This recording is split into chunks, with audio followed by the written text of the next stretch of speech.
الحمد لله نحمده ونستعينه ونستغفره ونعوذ بالله من شرور أنفسنا ومن سيئات أعمالنا من يهده الله فلا مضل له ومن يضلله فلا هادي له وأشهد أن لا إله إلا الله وحده لا شريك له وأشهد أن محمدًا عبده ورسوله أما بعد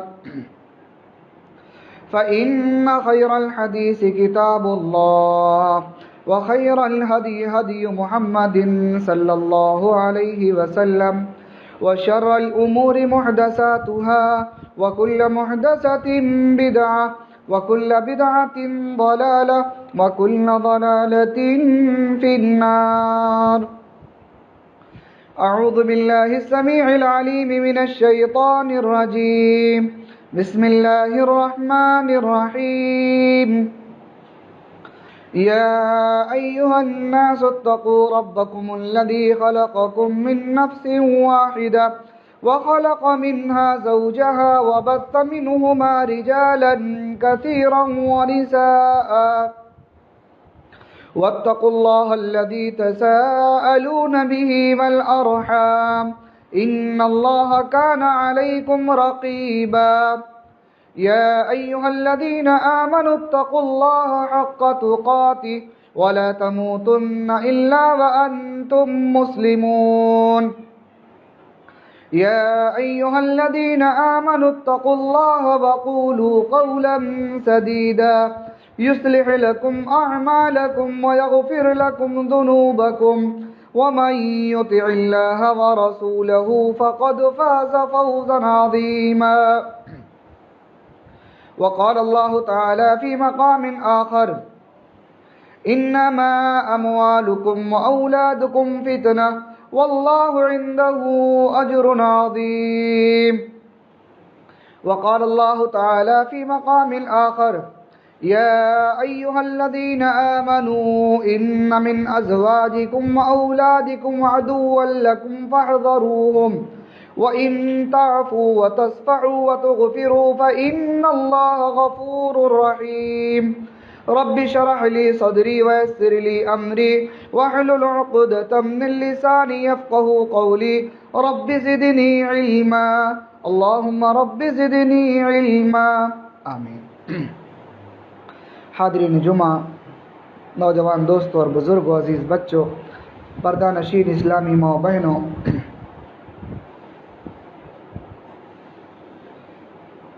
میں نے سورہ تغابن کی ایک آیت آپ کے سامنے تلاوت کیا ہے. انشاءاللہ اسی آیت کریمہ کی روشنی میں چند باتیں آپ کے سامنے رکھنے کی کوشش کروں گا.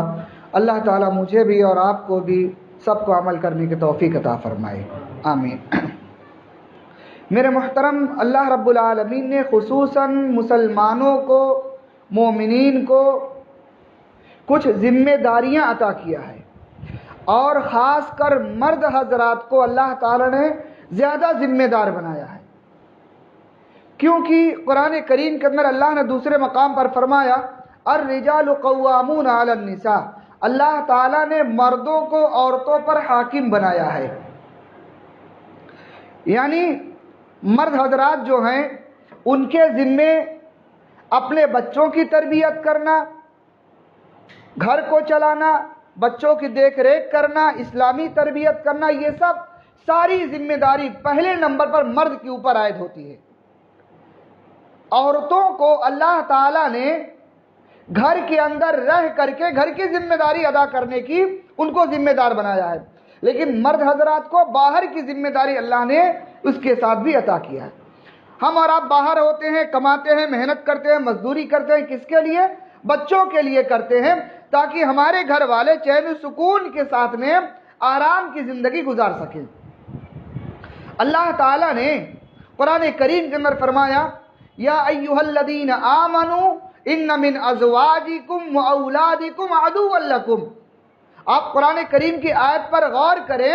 اللہ رب العالمین ارشاد فرماتا ہے اے ایمان والو، تمہاری بیویاں، تمہارے اولاد، ان میں سے بعض تمہارے دشمن ہیں. یعنی تمہاری بیوی، تمہاری اولاد تمہارے لیے دشمن ہے. اگر یہ دشمن ہیں تو پھر رشتہ کرنے کا حکم کیوں دیا؟ بات سمجھنے کی ہے۔ اللہ تعالیٰ نے نکاح کے ذریعے سے پاکیزہ رشتے کو مسلمانوں کے لیے اور نئی نسلوں کے لیے اللہ نے ایک بڑا تحفہ دیا ہے۔ اس کے ذریعے سے پاکیزہ نسلیں دنیا میں وجود میں آتی ہیں۔ اللہ نے یہاں پر کیا کہا؟ تمہاری بیویاں، تمہارے اولاد تمہارے دشمن ہیں۔ دشمن کس حساب سے ہیں؟ آپ باہر روزی کمانے جاتے ہیں، ان کے لیے محنت مزدوری کرتے ہیں، باہر دوڑ دھوپ کرتے ہیں، کس کے لیے؟ تاکہ دو پیسے ملے، میں گھر لے کر کے آؤں اور میرے بیوی بچے سکون سے کھائیں پیئیں آرام کریں۔ آپ یہ دولت جو کما رہے ہیں، ان کے لیے جو محنت کر رہے ہیں، اگر آپ نے ان بچوں کے لیے، ان خواتین کے لیے اللہ کے احکام کو چھوڑ کر کے دنیا کمایا ہے، تو جس کے لیے آپ نے اللہ کے احکام کو چھوڑا، گویا یہ ایسے لوگ ہیں جو آپ کو نماز چھوڑنے پر مجبور کر دیے۔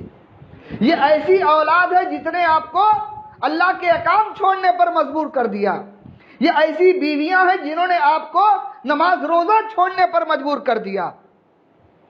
اور اگر آپ انہی کے لیے جو کما رہے ہیں، جو محنت کر رہے ہیں، اگر آپ دینداری کو اختیار کر کے، نماز روزے کو اختیار کر کے، اس کے بعد اگر آپ کماتے ہیں، یقین جانی اللہ تعالیٰ نے دوسرے مقام پر کیا فرمایا؟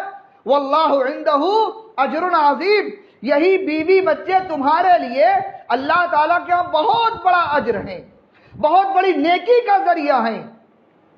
آج بہت سارے معاملات ایسے سامنے آتے ہیں، خواتین کی طرف سے شوہروں سے اس قدر زائد مطالبات ہوتے ہیں کہ گھر کے اندر یہ چیز نہیں، یہ چیز نہیں، یہ لے کر کے آؤ، یہ لے کر کے آؤ، اتنی لمبی لسٹ ہوتی ہے کہ انسان پورا کرتے کرتے تھک جاتا ہے اور گھر میں وہ ساری چیزیں پوری نہیں ہوتی ہیں۔ اس کے لیے کیا کرتا ہے؟ ڈبل ڈیوٹی کرتا ہے، دن میں کیا ہے رات کو بھی ڈیوٹی کرتا ہے۔ نتیجہ کیا ہوتا ہے؟ نہ نماز کی فکر، نہ روزے کی فکر، نہ عبادات کی فکر، ان تمام چیزوں کو چھوڑ کر کے وہ دنیا کے پیچھے لگ جاتا ہے۔ یہ تھوڑے اور پیسے مل جائیں، تھوڑے اور مل جائیں، تاکہ زندگی چین و سکون کے ساتھ میں چلنے لگے۔ میرے بھائی یاد رکھنا، ہم اور آپ مارکیٹ میں ہوتے ہیں، بازاروں میں ہوتے ہیں، ہمارے کانوں میں جب اذان کی آواز آتی ہے، حی علی الصلاح، حی علی الفلاح، آؤ نماز کی طرف، آؤ کامیابی کی طرف، قرآن کریم میں اللہ تعالیٰ نے کیا فرمایا؟ یا ایھا الذین آمنوا اذا نودی للصلاۃ من یوم الجمعۃ فاسعوا الی ذکر اللہ وذروا البیع۔ اللہ نے فرمایا اے ایمان والو، جب جمعہ کے دن اذان کہہ دی جائے نماز کے لیے، اللہ کے ذکر کی طرف دوڑ پڑو، وذروا البیع، سارے خرید و فروخت چھوڑ دو، سب بند کر دو۔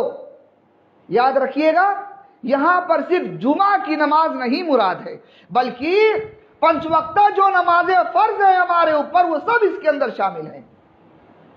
آج ہم اپنی دکانوں میں ہوتے ہیں، میں ان کی بات کر رہا ہوں جو لوگ نمازی ہیں، جو لوگ نماز نہیں پڑھتے ان کو چھوڑ دیجئے، ہمارے جو بھائی نمازی ہیں، جو نماز پڑھنے کے پابند ہیں، ان کے اندر جو کمیاں ہیں وہ میں آپ کو بتا رہا ہوں۔ کمی کیا ہے؟ اذان ہو گئی، ابھی ہم گھڑی دیکھتے ہیں کہ ابھی 10 منٹ باقی ہے، 10 منٹ کے بعد چلے جائیں گے، اس کے بعد کیا ہوا؟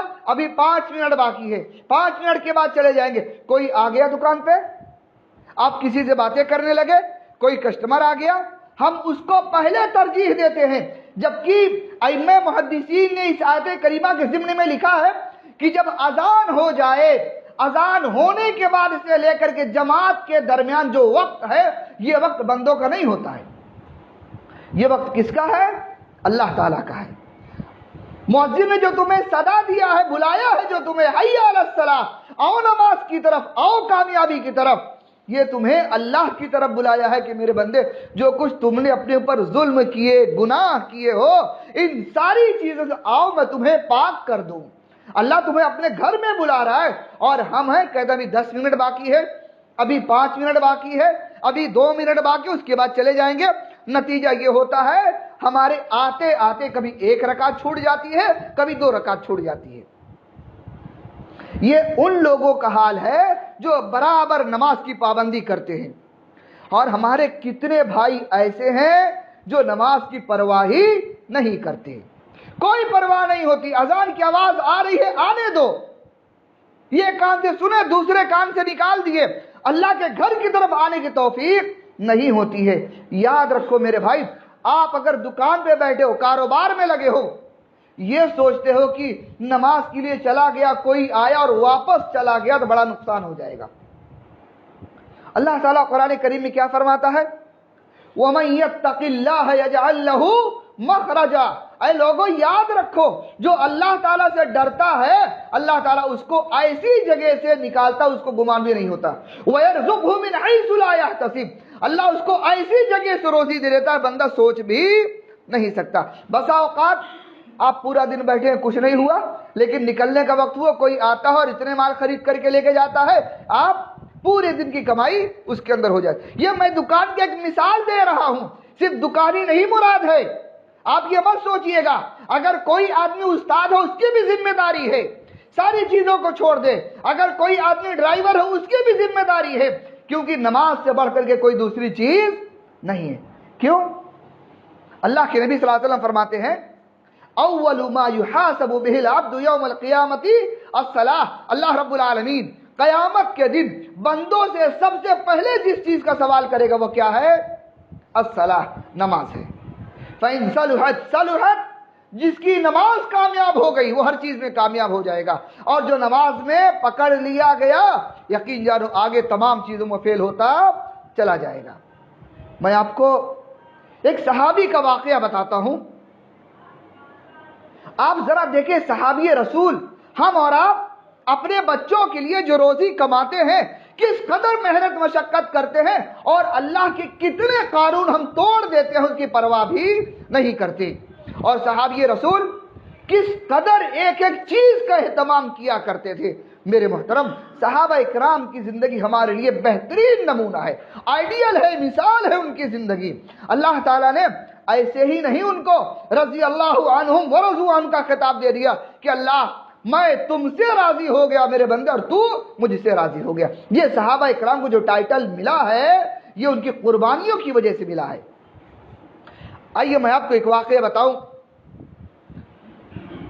حدیث کی ایک کتاب ہے الطبقات لابن سعد، اس کے اندر علامہ ابن سعد رحمہ اللہ نے یہ واقعہ نقل کیا ہے کہ اللہ کے نبی صلی اللہ علیہ وسلم کے قریبی ساتھی حضرت ابو دجانہ رضی اللہ تعالیٰ عنہ، نام یاد رکھیے گا، حضرت ابو دجانہ رضی اللہ تعالیٰ عنہ اللہ کے نبی کے بڑے قریبی ساتھی ہیں۔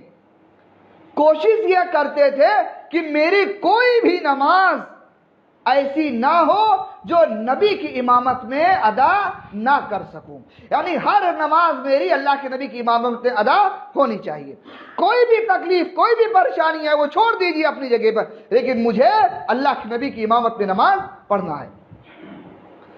حضرت ابو دجانہ رضی اللہ تعالیٰ عنہ مالدار انسان نہیں تھے، بڑے غریب انسان تھے، فجر کی نماز کے لیے دور سے آتے تھے مسجد میں نماز پڑھنے کے لیے، اللہ کے نبی کے ساتھ فجر کی نماز پڑھتے، اور جیسے ہی اللہ کے نبی سلام پھیرتے السلام علیکم ورحمۃ اللہ، السلام علیکم ورحمۃ اللہ، وہ اٹھتے اور نکل کر کے سیدھا چلے جاتے۔ ایک دن ہوا، 2 دن ہوا، 3 دن ہوا، روز کی یہی عادت بن گئی۔ اللہ کے نبی صلی اللہ علیہ وسلم روزانہ یہ چیز دیکھ رہے ہیں کہ ابو دجانہ آتے ہیں میرے ساتھ نماز ادا کرتے ہیں، لیکن نماز کے بعد یہ بیٹھ کر کے جگہ پہ ذکر و اذکار نہیں کرتے۔ ہم اور آپ سلام پھیرنے کے بعد تھوڑی دیر تسبیحات پڑھتے ہیں، سبحان اللہ، الحمدللہ، یا جو بھی دعائیں یاد ہے ہم اس کو پڑھتے ہیں، اور حضرت ابو دجانہ رضی اللہ تعالیٰ عنہ سلام پھیرتے اور سیدھا مسجد کے باہر نکل جاتے، گھر چلے جاتے۔ کئی دن مسلسل ایسے چلتا رہا۔ ایک دن اللہ کے نبی صلی اللہ علیہ وسلم نے روک لیا، کہا ابو دجانہ رکو یہاں پر، بیٹھو میرے پاس۔ بیٹھ گئے، اللہ کے نبی کا حکم تھا، چھوڑ کے تو جا نہیں سکتے تھے، بیٹھ گئے اللہ کے نبی کے پاس۔ اللہ کے نبی نے پوچھا ابو دجانہ یہ بتاؤ، میں کئی دنوں سے مسلسل دیکھ رہا ہوں تم نماز ادا کرتے ہو، نماز کے بعد چلے جاتے ہو، کیا تمہیں اللہ تعالیٰ سے کچھ مانگنے کی ضرورت نہیں ہے؟ کچھ حاجت نہیں ہے تم کو؟ تم اتنے زیادہ بے نیاز ہو چکے ہو کہ اللہ تعالیٰ سے کچھ سوال و جواب کرنے کی ضرورت نہیں ہے؟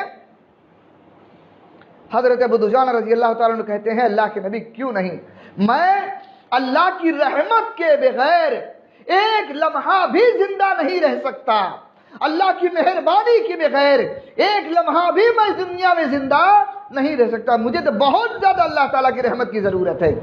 کہا پھر کیا بات ہے، میں تمہیں روزانہ دیکھتا ہوں فجر کی نماز پڑھتے ہو اور فوراً چلے جاتے ہو، تم بیٹھ کر کے ذکر و اذکار نہیں کرتے۔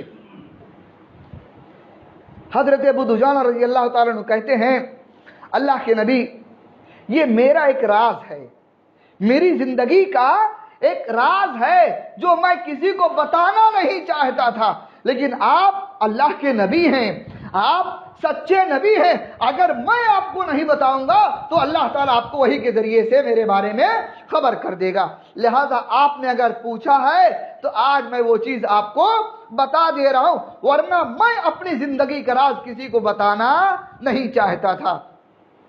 اللہ کے نبی پوچھتے ہیں ابو دجانہ بتاؤ کیا معاملہ ہے؟ حضرت ابو دجانہ رضی اللہ تعالیٰ عنہ کہتے ہیں اللہ کے نبی میں جہاں رہتا ہوں میرے گھر کے بغل میں ایک یہودی شخص رہتا ہے اور اس کے آنگن میں ایک کھجور کا درخت لگا ہوا ہے اور اس کے درخت کی کچھ شاخیں میرے آنگن میں لٹکتی رہتی ہیں اور اس کے درخت میں پھل لگے ہوئے ہیں۔ کہا تو اس سے کیا ہوا؟ کہا اللہ کے نبی میرے چھوٹے چھوٹے بچے ہیں، غور کیجئے گا میرے بھائیوں، ہم اور آپ اللہ کے کتنے احکام توڑ دیتے ہیں، اور یہ صحابی رسول کس قدر احتیاط برت رہے بچوں کی تربیت میں۔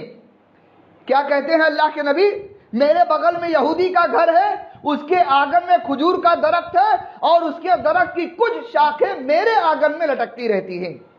کہا اس میں پھل لگے ہوئے ہیں۔ کہا اچھا اس کے بعد؟ کہا اللہ کے نبی جب رات میں ہوا چلتی ہے تو ہوا چلنے کی وجہ سے کچھ کھجوریں گر جاتی ہیں درخت سے میرے آنگن میں آ جاتی ہیں۔ کہا اچھا؟ کہا اللہ کے نبی میرے بچے چھوٹے ہیں، صبح سوتے رہتے، میں فجر کی نماز کے لیے جب آتا ہوں تو میرے بچے سوتے رہتے ہیں۔ کہا ایک دن ایسا ہوا میں فجر کی نماز کے لیے آیا، میرا چھوٹا سا بچہ تھا، سو رہا تھا، عمر رہی ہوگی 2.5-3 سال کی، چلنے کے قابل تھا۔ کہتے میں فجر کی نماز پڑھ کر کے گیا، میں کیا دیکھتا ہوں میرا بچہ اٹھ کر کے آنگن میں ٹہل رہا ہے اور اس نے ایک کھجور زمین سے اٹھایا اور اٹھا کر کے منہ میں رکھ لیا، اسے کھانا شروع کیا۔ میری نظر پڑ گئی بچے کے اوپر، قریب تھا کہ بچہ اس کھجور کو چباتا اور اس کو نگل لیتا، اس سے پہلے کہ میں نے بچے کو پکڑ لیا، اپنے قریب بلایا اور میں نے بچے سے کہا بیٹا کھجور کو نکال دو۔ وہ نکالنے کے لیے تیار نہیں تھا، میں نے اس کے منہ میں انگلی ڈال کر کے وہ کھجور میں نے باہر کر دیا۔ میں نے کہا بیٹے یہ کھجور ہماری نہیں ہے، یہ ہمارے پڑوسی کی ہے، بیٹے تم ایک کھجور آج یہاں پر تم دنیا میں کھا لو گے، کہیں ایسا نہ ہو تمہارے ایک کھجور کھانے کی وجہ سے کل قیامت کے دن اللہ تعالیٰ کے ہاں میں چور بن کر کے نہ کھڑا ہو جاؤں، اس لیے کہ تم ایک کھجور جو کھا رہے ہو اس کا مالک دوسرا کوئی ہے، میں اس کا مالک نہیں ہوں، میرے بیٹے دوسرے کی کھجور ہے یہ۔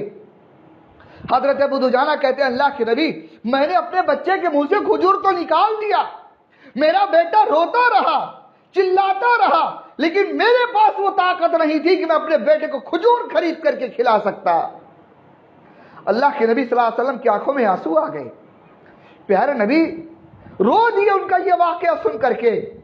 اللہ کے نبی کے قریب حضرت ابو بکر صدیق رضی اللہ تعالیٰ عنہ بیٹھے ہوئے تھے، جگہ سے اٹھتے ہیں بغیر کچھ بتائے ہوئے، جگہ سے اٹھے اور حضرت ابو دجانہ کا جہاں گھر تھا ان کے گھر کے قریب گئے، اس یہودی کو تلاش کیا جس کے گھر میں کھجور کا درخت تھا، اس کو جا کر کے ملے اور اس سے پوچھا کہ تمہارے گھر میں کوئی کھجور کا درخت ہے؟ کہا ہاں میرے گھر میں ہے۔ حضرت ابو بکر صدیق کہتے ہیں کہ میں تم سے وہ کھجور کا درخت خریدنا چاہتا ہوں۔ یہودی نے کہا ٹھیک ہے میں بیچ دوں گا، کتنی قیمت لوگے؟ جو اس نے قیمت مانگا منہ مانگی قیمت اس کو دیا اور کہا آج سے یہ کھجور کا درخت تمہارا نہیں ہے بلکہ میرا ہے، میں اس کا مالک ہوں۔ حضرت ابوبکر صدیق رضی اللہ تعالیٰ عنہ وہاں سے اٹھے اور سیدھا اللہ کے نبی کے مجلس میں آئے، پیارے نبی سے ملاقات کیا اور کہا اللہ کے نبی میں آپ کو ایک بشارت دینے آیا ہوں۔ کہا کیا بات ہے؟ کہا اللہ کے نبی آپ میرے بھائی ابو دجانہ کو یہ خوشخبری سنا دیجئے کہ آج سے وہ یہودی کا درخت جس کی کھجور ان کے گھر میں گرا کرتی تھی، جس کی ایک کھجور ان کے بیٹے نے کھا لیا تو انہوں نے منہ سے نکال دیا، آج میں نے اس یہودی سے وہ درخت خرید لیا ہے اور آج سے اس کا مالک میں اپنے بھائی ابو دجانہ کو بناتا ہوں۔ اللہ اکبر۔ میرے بھائی اللہ کے نبی صلی اللہ علیہ وسلم حضرت ابو دجانہ کو بلاتے ہیں، بلا کر کے کہتے ہیں ابو دجانہ آج سے تمہیں مسجد سے جانے کی ضرورت نہیں ہے، فجر کی نماز پڑھو گے، بیٹھے رہو گے، ذکر و اذکار کرو گے، تسبیحات کرو گے، دعائیں کرو گے، تمہیں فوراً یہاں سے جانے کی ضرورت نہیں ہے، وہ کھجور کا درخت آج سے یہودی کا نہیں بلکہ تمہارا ہے، تم اس کے مالک ہو۔ اس کے بعد وہ یہودی شخص ایک دن گزر گئے، 2 دن گزر گئے، 3 دن گزر گئے، حضرت ابوبکر صدیق رضی اللہ تعالیٰ عنہ اس کے گھر کھجور کے درخت کی پھل لینے کے لیے جا نہیں رہے ہیں۔ اسے پریشانی لاحق ہوئی کہ ابوبکر نے تو میرا کھجور کا درخت خرید لیا لیکن اس کے پھل توڑنے نہیں آئے، کیا بات ہے؟ وہ یہودی شخص معاملے کی تحقیق کرنا شروع کیا کہ کیا بات ہے، اس کا درخت میرا درخت خرید لیا، پھل لینے نہیں آ رہے ہیں۔ اس نے جب تحقیق کیا معلوم یہ ہوا کہ حضرت ابوبکر صدیق رضی اللہ تعالیٰ عنہ نے یہ درخت خرید کر کے میرے پڑوسی حضرت ابو دجانہ کے حوالے کر دیا ہے۔ اللہ اکبر۔ میرے بھائی یہ اخلاق، یہ کردار تھا مسلمانوں کا۔ وہ یہودی شخص اس سے اتنا متاثر ہوا، کہا اسلام میں ایسے بھی لوگ ہیں اپنے بھائی کی اس قدر خاموشی کے ساتھ مدد کرتے کسی کو خبر بھی نہیں ہوتی ہے۔ وہ یہودی شخص اپنے اہل و عیال کے ساتھ اللہ کے نبی کی خدمت میں حاضر ہوتا اور کہتا ہے اللہ کے نبی آپ اپنا ہاتھ آگے بڑھائیں اور میں کلمہ پڑھ کر کے مسلمان ہونے کو تیار ہوں۔ اللہ اکبر۔ میرے بھائی یہ حضرت ابو دجانہ رضی اللہ تعالیٰ عنہ ہے جو اللہ کا ذکر و اذکار کثرت کے ساتھ کرتے تھے۔ اللہ نے قرآن میں فرمایا وَمَن يَتَّقِ اللَّهَ يَجْعَل لَّهُ مَخْرَجًا، جو اللہ تعالیٰ سے ڈرتا ہے اللہ اس کو ایسی جگہ سے نکال دیتا ہے حساب بھی نہیں ہوتا۔ وَيَرْزُقْهُ مِنْ حَيْثُ لَا يَحْتَسِبُ، بندہ سوچ بھی نہیں سکتا اللہ اس کو کہاں سے روزی عطا کرتا ہے۔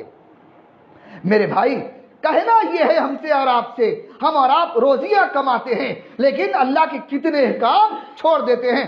اور حضرت ابو دجانہ رضی اللہ تعالیٰ عنہ بیٹے کے ایک کھجور کھانے کی وجہ سے ڈر گئے، کہیں ایسا نہ ہو کہ بیٹا ایک کھجور کھا لے اور میں اللہ تعالیٰ کے یہاں چور بن کر کے نہ ثابت ہو جاؤں۔ اس لیے اپنی اولاد کو تربیت کیجئے، اپنی اولاد کو برائیوں سے بچائیے، حرام چیزوں سے بچائیے، حرام خوراک سے بچائیے، حرام روزی سے بچائیے۔ انشاءاللہ یہ اولاد دنیا میں بھی نیک ہوگی اور آپ کے لیے موت کے بعد صدقہ جاریہ بن جائے گی۔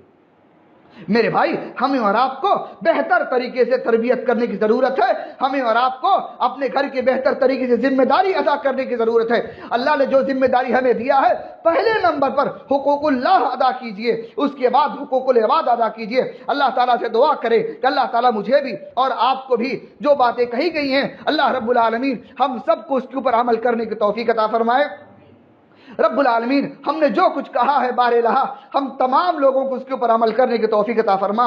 اللہ ہمارے جو بھائی روزی کے لیے پریشان ہیں اللہ تو ان کو حلال روزی کمانے کی توفیق عطا فرما دے۔ رب العالمین جو لوگ بیمار ہیں اللہ تو ان کو صحت و تندرستی عطا فرما دے۔ رب العالمین جو لوگ مقروض ہیں اللہ ان کے قرض کی ادائیگی کا تو انتظام فرما دے۔ رب العالمین ہمارے نوجوانوں کو، ہمارے بزرگوں کو، ہماری ماں بہنوں کو اللہ سب کو تو دیندار بنا دے، سب کو نمازی بنا دے، سب کو متقی پرہیزگار بنا دے۔ اے اللہ ہماری ماں بہنوں کی عزت آبرو کی تو حفاظت فرما لے۔ رب العالمین ہمیں جب تک دنیا میں زندہ رکھ، توحید پر قائم رکھ، خاتمہ ہو توحید پر ہو، زبان پر کلمہ شہادت جاری ہو۔ آمین تقبل یا رب العالمین۔ وآخر دعوانا ان الحمد للہ رب العالمین۔ اقول قولی ھذا واستغفر اللہ لی ولکم ولسائر المسلمین واستغفروہ انہ هو الغفور الرحیم۔